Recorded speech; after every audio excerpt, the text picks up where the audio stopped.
A seleção teve muito mais apoio do que vai. Teve, mas teve vaia. Então, assim, aí você percebe que não é um apoio grande, mas eu acho que isso não é preponderante. Acho que a seleção brasileira hoje está abaixo da Espanha e pode colocar 300 mil pessoas ali. É só se jogar muita bola que vai conseguir ganhar. Do contrário... Mas esse caboclo é embaçado mesmo, como diz o Cabo Almir, o caboclo embaçado, esse tal de Evandro Claro.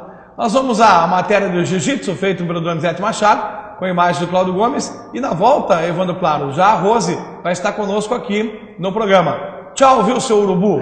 Grande abraço, Mazei, aos telespectadores, e fique com a matéria e com a Rose. Isso, jiu-jitsu chegando, e na volta a Rose do atletismo de Caraguá, hoje atleta do Cruzeiro, estará conosco aqui no programa de esportes. Até já! O programa de esporte vai mostrar para vocês hoje um pouco do jiu-jitsu aqui em Caraguatatuba. Vou conversar hoje com o mestre Carlos Luz. Estamos aqui com o mestre Carlos Luz. Mestre, como que você começou no jiu-jitsu? Eu comecei muitos anos atrás, eu tenho praticamente 50 anos de jiu-jitsu. Comecei em Catanduva em 1962 com o professor Jorge Gracie, um dos irmãos da tradicional família Gracie. E meu pai entrou no jiu-jitsu, me colocou, porque na época eu tinha 13, 14 anos de idade, era uma pessoa muito violenta e tudo mais, meu pai me colocou no esporte.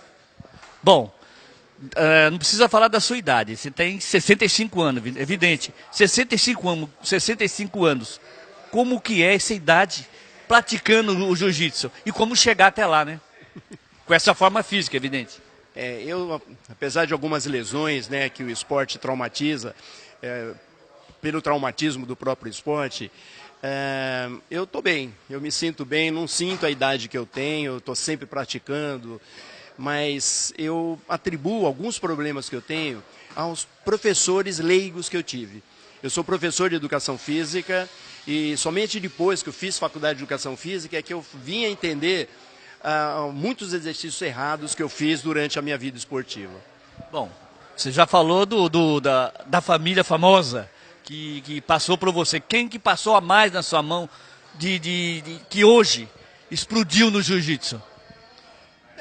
Depois que eu fui aluno do professor Jorge Gracie, eu fui mais 7 anos aluno do professor Naum Luiz Rabai.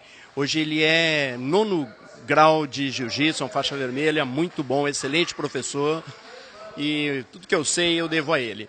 Eu dei aula em muitos lugares. Eu nunca tive essa intenção de formar uma equipe, de ter grandes atletas. Eu adoro dar iniciação, aperfeiçoamento e depois até encaminhar para outro professor que tem equipe para que o aluno desenvolva mais a parte competitiva. Mestre, como que é a prática do jiu-jitsu aqui em Caraguatatuba? Em Caraguá nós temos vários professores muito bons. O jiu-jitsu ele se apresenta de 3 formas. O jiu-jitsu, a defesa pessoal, a parte do jiu-jitsu esportivo, com e sem kimono, e o jiu-jitsu vale tudo, que hoje é conhecido como MMA. Em Caraguá tem excelentes professores, como eu falei, mas poucos deles trabalham a parte principal do jiu-jitsu, que é a defesa pessoal. E eu dou muito valor a essa parte. Eu sempre trabalho meus alunos muito na defesa pessoal. O que você pode falar para o nosso telespectador da sua academia aqui em Caraguatatuba? Pode falar do lugar, telefone e tudo mais. Olha, eu trabalho já numa outra academia, na linha d'água, já há 2 anos e meio, mas aqui na Revolution eu estou há 1 mês e pouco. E estou gostando demais aqui do espaço muito amplo, bem arejado, bem macio. E estou com uma turminha nova, então com esse objetivo de fazer com que eles conheçam o jiu-jitsu, pratiquem o jiu-jitsu, sigam as linhas do jiu-jitsu. Mestre, existe alguma regra para se praticar o jiu-jitsu? Não é só, inclusive na alimentação, na educação de forma física mesmo, como fazer, por exemplo, uma musculação, é isso? Disse que para lutar o jiu-jitsu não precisa de força. É importante você ter força, mas saber utilizar essa força. Usar força na hora certa, no momento certo, e não ficar lutando como um troglodita, assim, fazendo força o tempo todo. Alimentação é importante, bons hábitos é importante.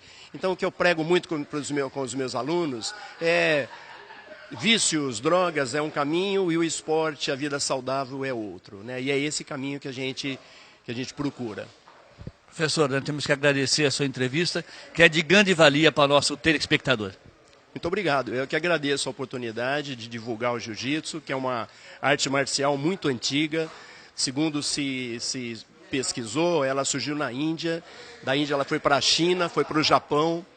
E no Japão ela teve um crescimento. Depois teve uma época que os ocidentais começaram a conhecer o jiu-jitsu. Com a abertura dos portos na era Meiji, no Japão, os ocidentais passaram a conhecer jiu-jitsu e eles passaram, então eles recolheram as publicações, passaram a proibir o ensino do jiu-jitsu para os ocidentais. Alguns professores que viviam disso resolveram sair pelo mundo lutando, divulgando a arte. E um desses professores percorreu a Ásia, a Europa, Estados Unidos, América Central e no Brasil, em Belém do Pará, ele conheceu a família Gracie. Ele conheceu o Gastão Gracie, que era um diplomata e que auxiliou os japoneses na imigração dos japoneses, no comércio de castanha de caju. E como agradecimento, esse japonês chamado Mitsui Maeda, com o cognome de Conde Koma, ele passou a ensinar jiu-jitsu para o filho mais velho do Gastão, que era o Carlos Gracie. E o Carlos passou a ensinar para os seus irmãos, né, os demais irmãos, que eram o Oswaldo, o Gastão, o Jorge e o Hélio. Eu fui aluno do Jorge, tive a oportunidade de conhecer o jiu-jitsu da fonte mesmo. Mas aí, uma aula de jiu-jitsu para a gente e para todo o nosso telespectador. Mais uma vez, professor, muito obrigado. Eu que agradeço a oportunidade. Muito obrigado. Valeu, Donizete Machado, um abraço. Matéria do Jiu-Jitsu de Caraguá. O objetivo é esse do programa, mostrar todas as modalidades esportivas. Já falamos de jiu-jitsu, de canoagem, também de surf, de capoeira. Enfim, você pode participar também, mandando fotos para o programa e pedir matéria no e-mail rmprogramadesport@gmail.com. Eu estou recebendo hoje no programa uma convidada super especial, a Rose, do atletismo aqui de Caraguá. Ela que venceu, superou obstáculos incríveis na sua carreira. Hoje é atleta do Cruzeiro e vem bater